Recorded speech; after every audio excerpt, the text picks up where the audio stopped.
So we all know at this point that the IT industry is going all in with AI. It's driving a massive amount of spending, and many companies think it's going to change everything, the way we do business, the way we live. But it's also very controversial, and one reason is the concern over whether AI technologies will replace a variety of jobs. This was an issue that AMD executive James Knight hit head on at the SIGGRAPH 2024 event in Denver late July, and he was specifically talking about how content creation professionals in the media and entertainment industries should view the issue. AI is a scary subject in media and entertainment because look at the strikes, right? They view them as taking away jobs or replacing jobs. I don't see it that way.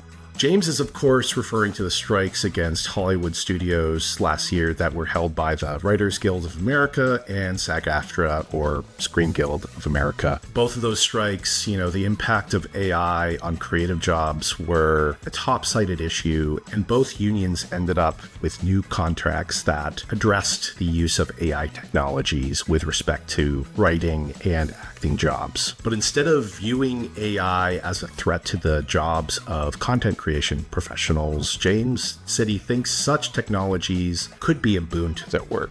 It's an elevated tool set. Think of it like a graduated blank canvas. You've got maybe less to do, but you still have to have a supervisor look at it, an artist look at it, make adjustments. James thinks AI can also help content creation studios in other areas. There are many different aspects to a studio's business as well, not just content creation. Human resources, data analytics when it comes to big studios like Comcast, NBC Universal, Disney, that kind of thing. So AI is going to have an impact on that stuff and making that a lot easier as well. On the same panel, Ken Kajikawa, Senior Director of Business Development at Supermicro, talked about AI for content creation professionals in another light.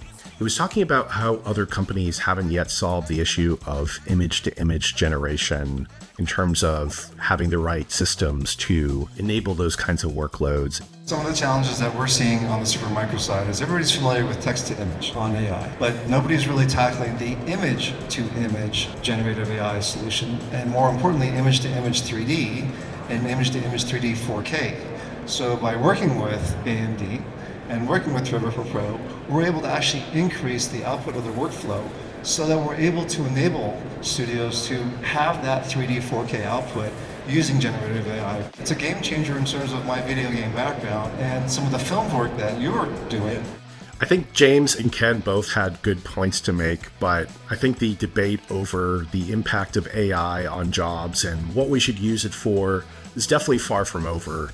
The Screen Actors Guild actually just started a new strike against video game companies in July, and that is over the concern of how AI will impact voice actors and what, if any, protections there should be for voice actors with respect to how AI is used. I think there will continue to be a lot of give and take over what we want to use AI for, what we will find it helpful for, but also trying to ensure that certain jobs won't go away. But I do think we clearly need people to help us see what potential use cases there could be and how it will help us. Now, will that help us so much that it will take jobs away? I personally hope not, but I think this is something we will continue to see play out for several years. That's all I have to say on the matter for now, but thanks so much for watching this CRN content on YouTube. I'm Dylan Martin, Senior Editor at CRN.